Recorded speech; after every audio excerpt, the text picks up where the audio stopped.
జరిగిన 2 సంవత్సరాలు కల్లోలం 49లో ఆల్మోస్ట్ మనకి ఈ కాన్స్టిట్యూంట్ అసెంబ్లీ డిబేట్స్ అన్నీ అయిపోయిన చివరిలో ఆయన అన్న మాటలు human memory is very short.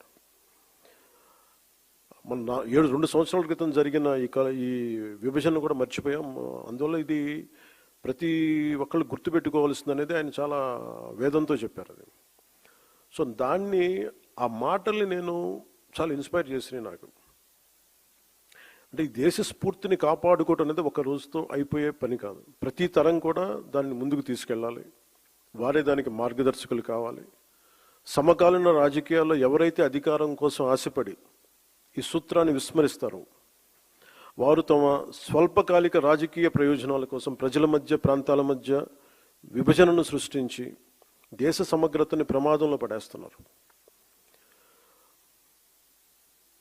అనేక మార్లు చెప్పాను. 2014లో కాంగ్రెస్ పార్టీ ఆంధ్రప్రదేశ్ రాష్ట్రాన్ని విభజించిన తీరు మీద మనం ఆవేదన వెలిబుచ్చాం తప్ప ఎక్కడ తెలంగాణ రాష్ట్ర విభజనని జనసేన ఏ రోజు కూడా దాన్ని అడ్డు చెప్పలేదు. ఇది 2009 నుంచి నేను రిపీటెడ్గా చెప్తున్నా. This is my commitment and also Janasena's commitment for betterment of Telangana, for the statehood of Telangana. కాకపోతే కాంగ్రెస్ పార్టీ విభజించిన తీరు మటుకు ఒక అసంతృప్తిని, ఒక అశాంతిని సృష్టించింది. ఈ రోజుకి ఆ వారసత్వపు సమస్యలు ఇలాగే ఉన్నాయి. ఆస్తుల పంపకాలు కావచ్చు.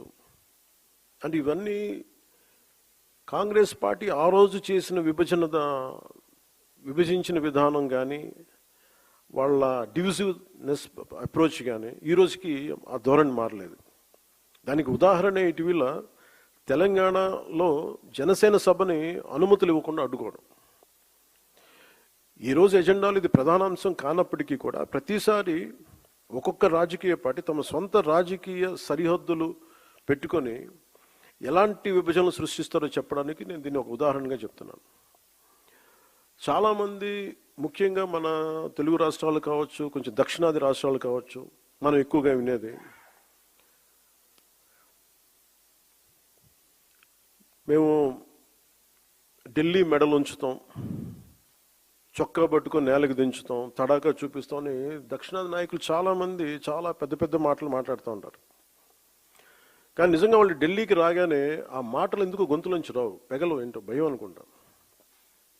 అంటే ఎందుకు రాదు అంటే ఆ మాటలు వ్యక్తుల్ని చూసి వీటన్నిటికంటే కూడా ఢిల్లీ రాజధాని చూసిన ఆ విశిష్టత, ఇక్కడున్న విశిష్టత. ఢిల్లీ అనేది ఒక వ్యక్తుల గురించి కాదు, అది చేసిన త్యాగాల గురించి.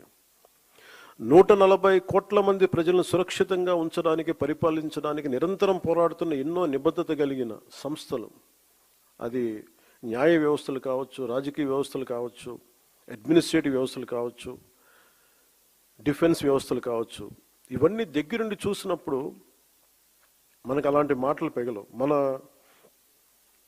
తమ ప్రాంతాల్లో, మన రాష్ట్రాల్లో ఉండి పెద్ద పెద్ద మాట్లాడే నాయకులందరూ కూడా ఇక్కడికి వచ్చినప్పుడు ఢిల్లీ తాలూకు ఈ గాఢతని చూసిన తర్వాత ఈ దేశం యొక్క సమగ్రతని అర్థం చేసుకుంటారు.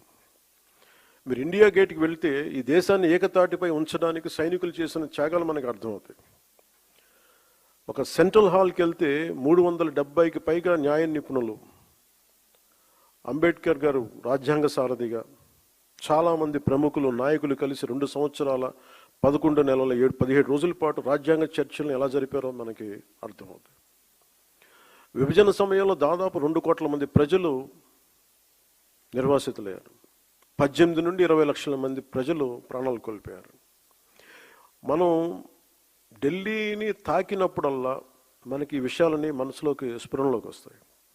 ఇక్కడి నుండి కొన్ని గంటల దూరంలోనే మన పట్ల ఎంతో శత్రుత్వంతో ఉన్న పాకిస్తాన్ ఎంతసేపు ఆ సరిహద్దులు కనిపిస్తూ ఉంటాయి మనకి. ఈరోజు నేను ఎందుకు ఇక్కడ పెట్టానంటే జనసేన పార్టీలోని ప్రతి ఒక్క నాయకుడు, ప్రతి సభ్యుడు ఇది అర్థం చేసుకోవాలని ఇక్కడ నేను పెట్టాను. అంటే ప్రాంతీయతని విస్మరించని జాతీయవాదాన్ని అర్థం చేసుకోవాలంటే ఎక్కడో మనం కూర్చొని హైదరాబాద్, మంగళగిరి, ఢిల్లీ, ఆంధ్ర, తెలంగాణలో కాకుండా ఢిల్లీ రాజధాని కేంద్రంగా చేసుకొని మాట్లాడితే దాని గాఢత అందరికీ అర్థమవుద్ది, మన బాధ్యత కూడా తెలుస్తుందని ఈ సమావేశం తాలూకు ముఖ్య ఉద్దేశం.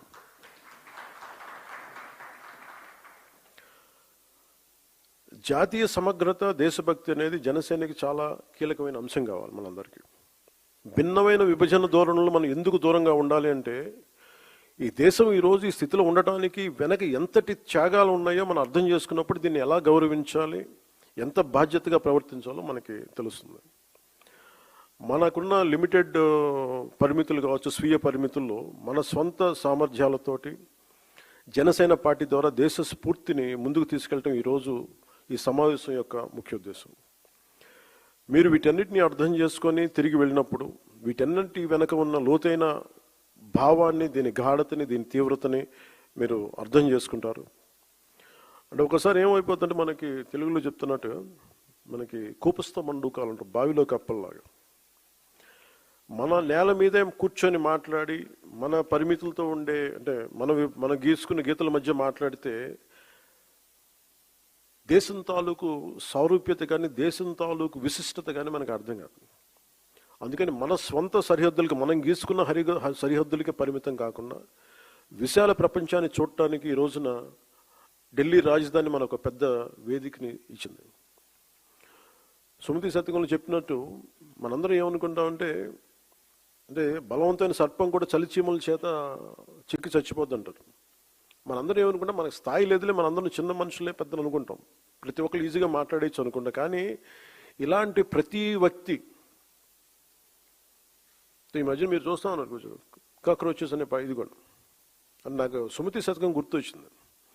అంటే చాలా చిన్నగా కనిపించే క్రిమి కీటకాలు కూడా, చిన్న చీమలు కూడా ఒక బలవంతమైన సర్పాన్ని చంపేస్తాయి అన్నట్టుగా చిన్న చిన్న ఆలోచనలు ఇండివిజువల్ వ్యక్తులు వీళ్ళందరూ కూర్చొని మనకి సరైన దేశం తాలూకు గాఢతని కానీ, తీవ్రతని కానీ, దీని తాలూకు లోతును అర్థం చేసుకోకపోతే చాలా డివిజివ్నెస్ యాటిట్యూడ్తో మాట్లాడి దేశం తాలూకు సమగ్రతని బలి చేసేయడానికి ఎప్పుడు శక్తులు సిద్ధంగా ఉంటాయి.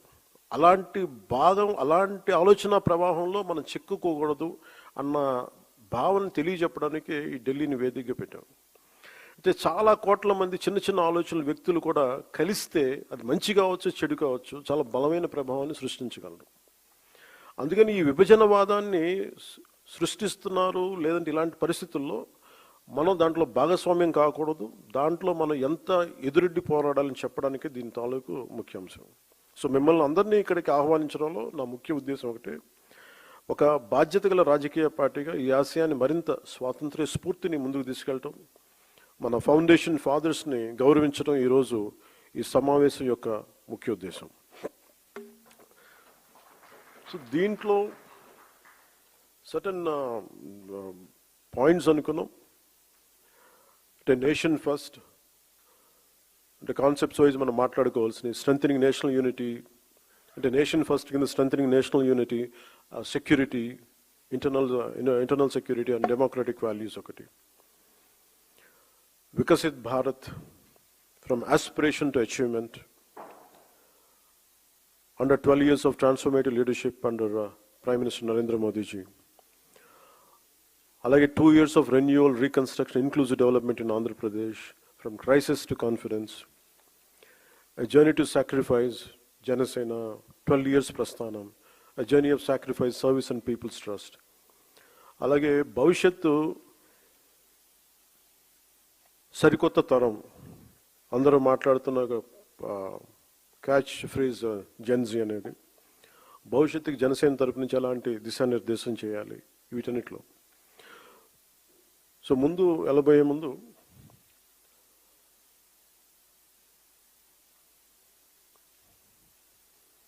ఢిల్లీకి ఎవరు వచ్చినా సరే గుర్తొచ్చింది మనందరికీ పవర్ అండ్ ప్రొటెస్ట్.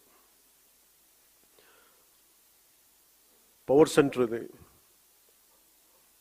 సదరు పార్టీలు ఎంపీలు కావచ్చు, నాయకులు కావచ్చు, అడ్మినిస్ట్రేటివ్ పవర్ సెంటర్స్ కావచ్చు, it's a seat of position of power, seat of power. దీనికి సంబంధించి వస్తారు. ముఖ్యంగా మన ఎంపీలకు కానీ జనసేన నాయకులకి అందరికీ కూడా, don't make Delhi, capital Delhi, as a networking place.